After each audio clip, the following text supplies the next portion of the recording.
For 11 long years, one man believed he had beaten Harlem. He changed his name, changed his face, changed cities.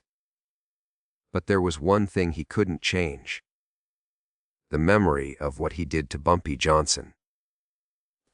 And on a quiet night, at a corner table in Harlem, when the food was still warm and the music was low, Bumpy finally decided time was up. Harlem never truly slept in the late 1940s.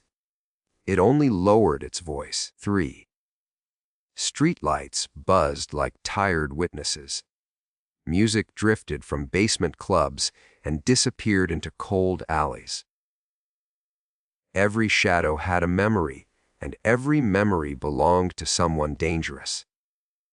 At the center of it all was Bumpy Johnson. He didn't announce himself. He didn't need to. His name traveled faster than his body ever could. Men straightened their backs when he entered a room. Conversations softened. Deals suddenly became fair. Bumpy had that kind of gravity. The kind that bent other men's decisions without ever touching them. Trust was rare in Harlem. 3. But Bumpy understood its value. He gave it carefully. When he did, it meant protection, power, and a future. And once, he gave that trust to a man named Eddie Carter. They called him Slim. Slim wasn't impressive at first glance. He wasn't loud, wasn't tough looking, didn't talk too much. That's why he lasted.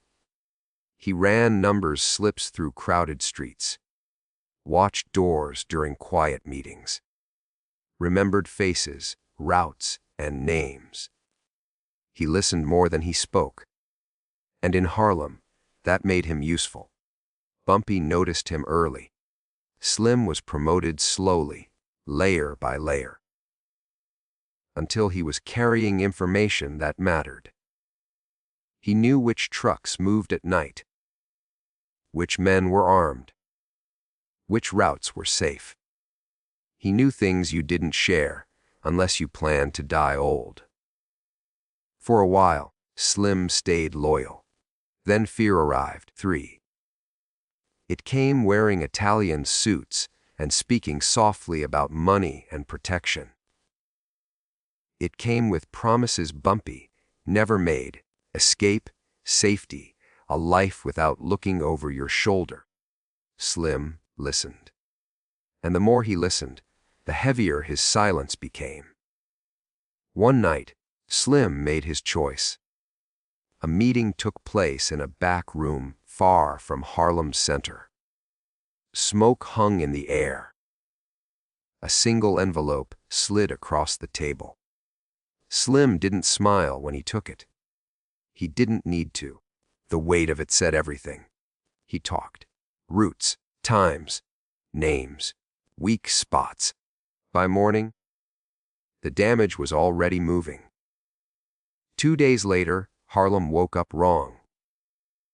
One of Bumpy's men was found in an alley, face down, coat still buttoned. Another never came home at all. No body, no message, just absence, which was worse. Word reached Bumpy quietly, the way bad news always did. He didn't explode, didn't break anything, didn't threaten anyone. He listened, asked questions, let silence do the work. Then he asked one thing: "Where's Slim?" No one answered. Not because they wouldn't, because they couldn't. Slim had vanished. He didn't wait for confirmation. Didn't stay to see the aftermath. He ran that same night. Left behind an empty room and a future that didn't belong to him anymore. Harlem noticed immediately. People always did when someone disappeared too fast.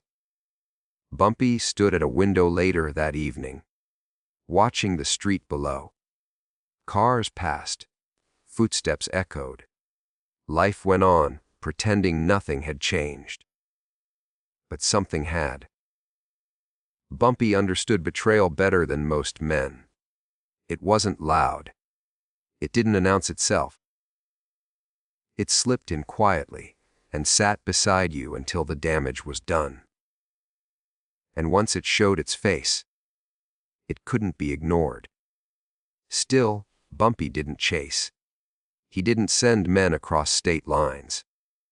Didn't make calls filled with threats. He didn't raise his voice. Instead, he remembered.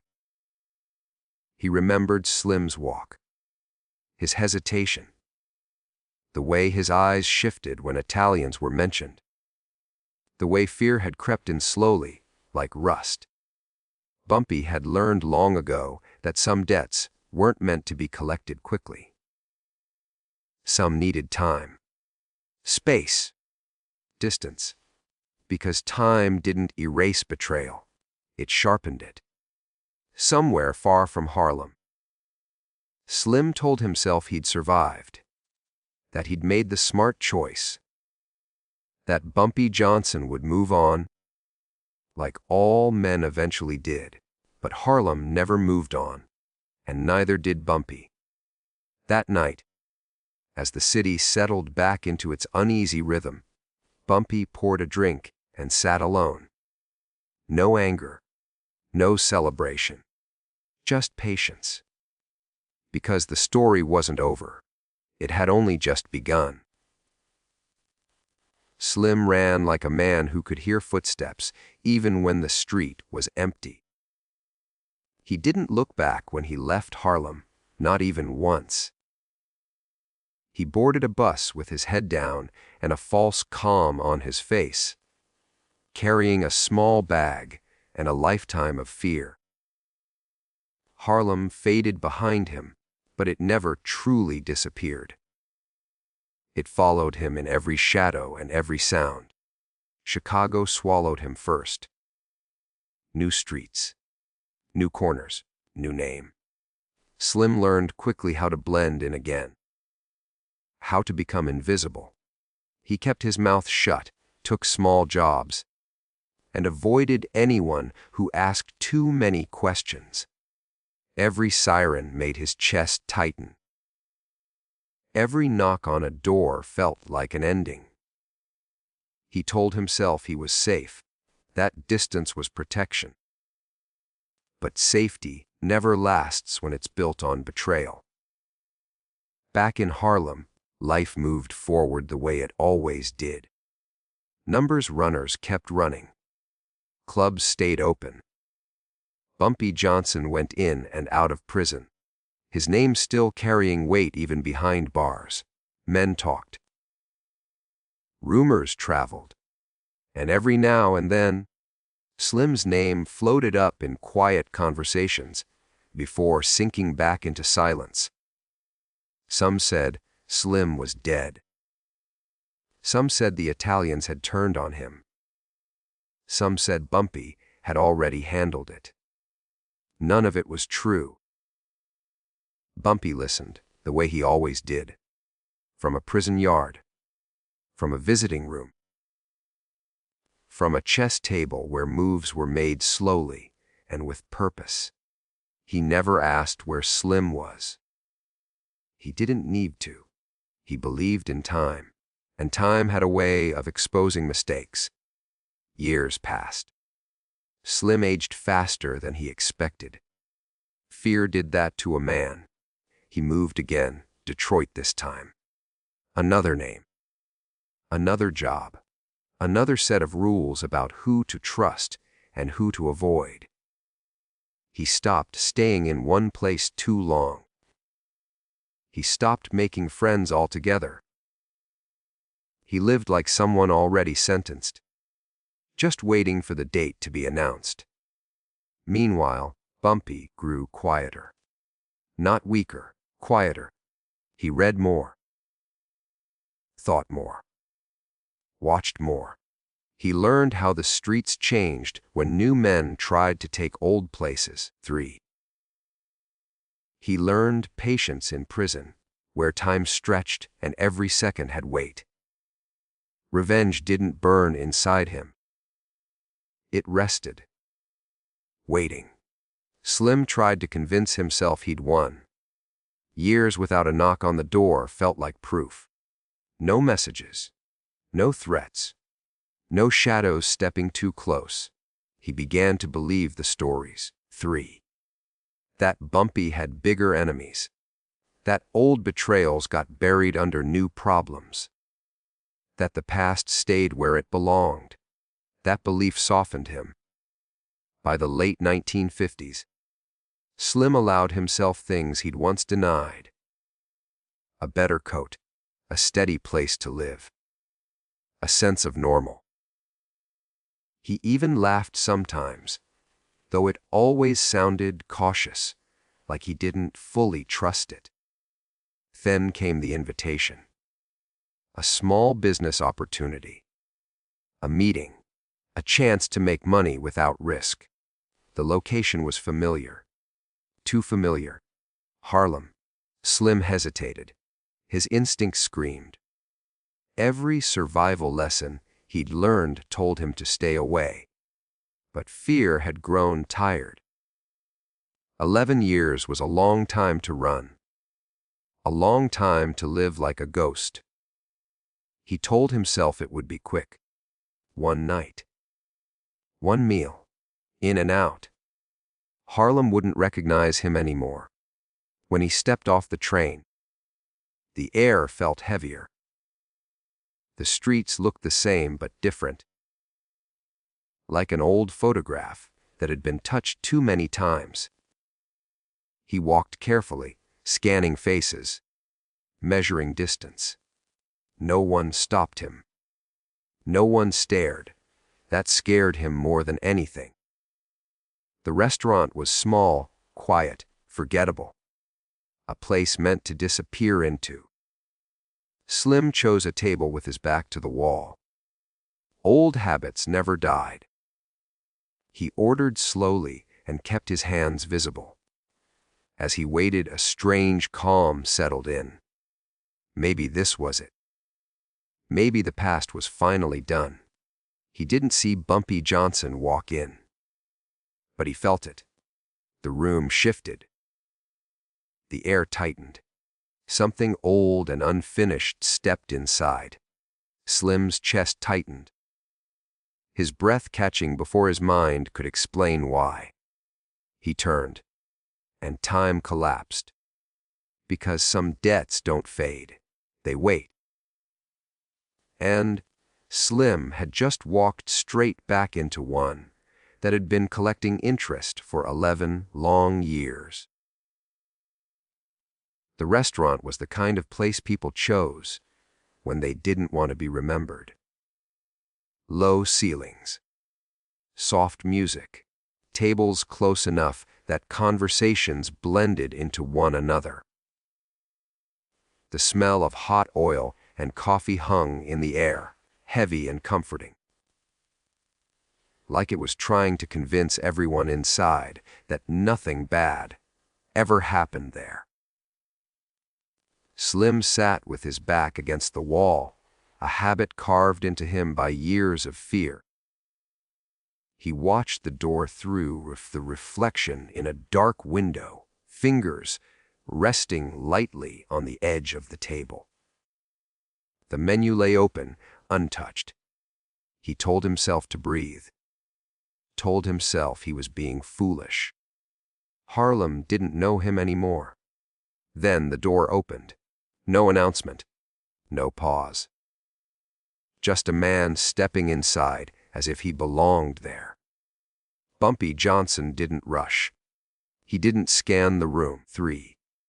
He removed his coat slowly and let his eyes settle, as if he already knew exactly what he would find. There was nothing threatening about his movement, and that was the problem. Violence didn't follow him. Control did. Slim felt it before he saw him. The air changed. It grew tight. Like the room had decided to stop breathing. Slim's hand froze halfway to his glass. His reflection in the window betrayed him, eyes wide, jaw tense. He didn't want to turn around, but he did. 11 years vanished in a single second. Bumpy looked the same. Older maybe, calmer. But the eyes were unchanged. They carried weight, memory, judgment. Slim knew, instantly, that running had never mattered. Bumpy chose a seat nearby. Not across from Slim, not beside him. Close enough to be felt. He ordered tea, his voice low, polite, almost gentle. The waitress smiled, unaware she had just stepped into history. Minutes passed. Forks clinked. Someone laughed at another table. Life continued, stubborn and unaware. Slim's heartbeat thudded in his ears, loud enough to drown out the music. He told himself to stand, to leave. But his legs didn't listen. Bumpy spoke without turning his head. "You ate well these last 11 years." The words were calm, not angry, not accusing. That frightened Slim more than shouting ever could. Slim tried to respond, but his mouth was dry. When he finally spoke, his voice didn't sound like his own. He apologized quickly, clumsily. He talked about fear, about being young, about mistakes made in desperation. He didn't stop to breathe. Silence felt dangerous. Bumpy listened. He always did. He didn't interrupt, didn't correct, didn't challenge the excuses. He stirred his tea slowly, watching the steam rise, as if it were the most important thing in the room. Slim kept talking, words spilling out faster, hoping one of them might save him. Finally, Slim stopped. The silence that followed felt heavier than the words had been. Bumpy turned slightly in his chair, just enough for Slim to see his face clearly. There was no rage there, no satisfaction, just understanding. The kind that came from knowing exactly who someone was. "Fear keeps a man alive," Bumpy said quietly. "Loyalty lets him sleep." Slim swallowed hard. The waitress arrived with the check. She placed it between them, without noticing the way Slim flinched, the way his hands shook. Money had never felt heavier. This was it. Slim felt it in his chest. The end. A gunshot. A knife. A sudden silence that erased everything. He waited for movement. Any sign. Bumpy stood. The chair scraped softly against the floor. Slim's vision narrowed. His heart pounded so hard, he thought it might betray him before Bumpy ever did. He watched Bumpy reach into his coat, his mind racing through memories, regrets, prayers that came too late. People at nearby tables kept eating. No one screamed. No one ran. The world didn't stop. Bumpy withdrew his hand. Not with a gun, not with violence, but with intention.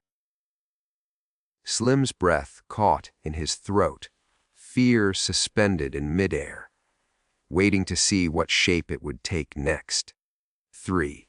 Because whatever came out of that coat wasn't just an object. It was a decision. And Slim understood. In that moment, that surviving the past had never meant escaping it. It only meant living long enough to face it. And whatever Bumpy Johnson had chosen, it was about to change everything. The object Bumpy placed on the table didn't clatter or shine. It rested there quietly, almost respectfully, as if it belonged. A straight razor, old-fashioned, clean. Sharp enough to reflect Slim's face back at him, pale and trembling. The room didn't react. No gasps. No screams. Just the low hum of a place that had no idea history was being settled at table 7. Slim stared at it, unable to look away. His mind tried to understand what was happening, but fear kept interrupting every thought. This wasn't how he imagined it ending. There was no sudden violence, no quick release. This was slower. Worse, Bumpy had given him something far more dangerous than death. One cut, Bumpy said quietly, his voice steady. For every man you cost me. He didn't raise his tone. Didn't lean in. Didn't threaten. The words sat between them, heavy and undeniable. Slim's hands shook as he stared at the razor.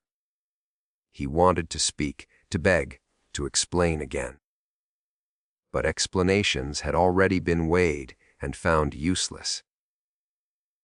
Bumpy watched him for a moment longer, then turned away.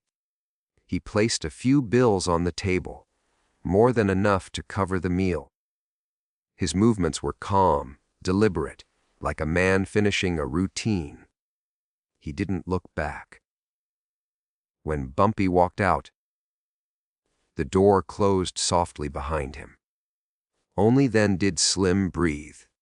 It came out of him in a broken rush, like he'd been holding it for 11 years. His chest hurt. His fingers felt numb. The razor still sat there, waiting, unchanged. People around him continued eating, talking, laughing. The world had moved on without noticing that Slim's life had just split in two. He didn't touch the razor. He couldn't. He paid the check and stood slowly, his legs unsteady, as he walked out into the Harlem night. 3. The air felt colder than it had moments before. The streets looked familiar, but they no longer welcomed him. Every step felt watched. Every shadow felt closer. Slim didn't sleep that night, or the next. The razor followed him in his thoughts, in mirrors, in dreams. It wasn't the object that haunted him. It was what it represented. Bumpy Johnson had spared his life, but he had taken something else entirely. Peace. Safety.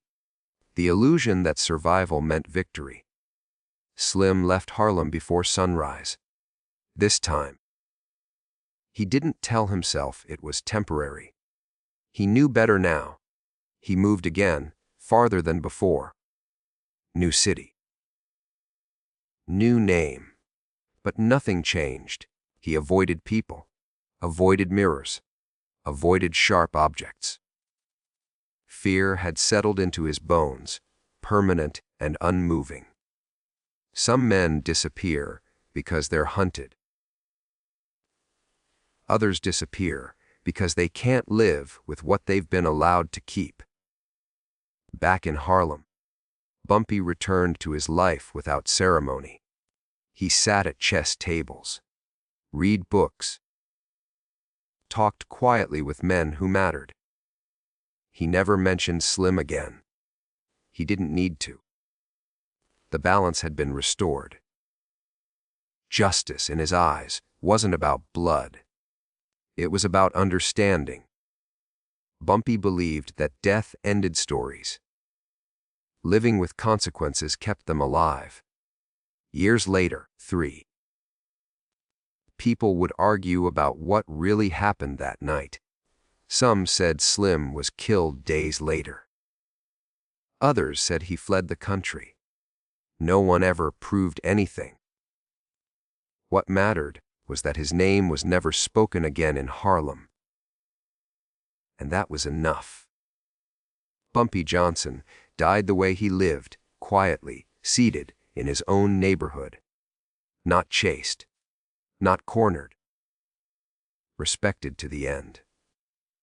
His legend didn't come from how many men he killed, 3, but from how many decisions he controlled without lifting a weapon.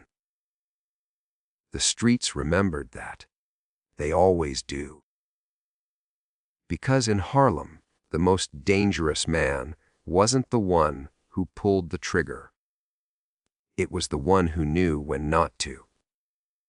If this story held you until the end, take a moment to like the video and subscribe for more true gangster legends.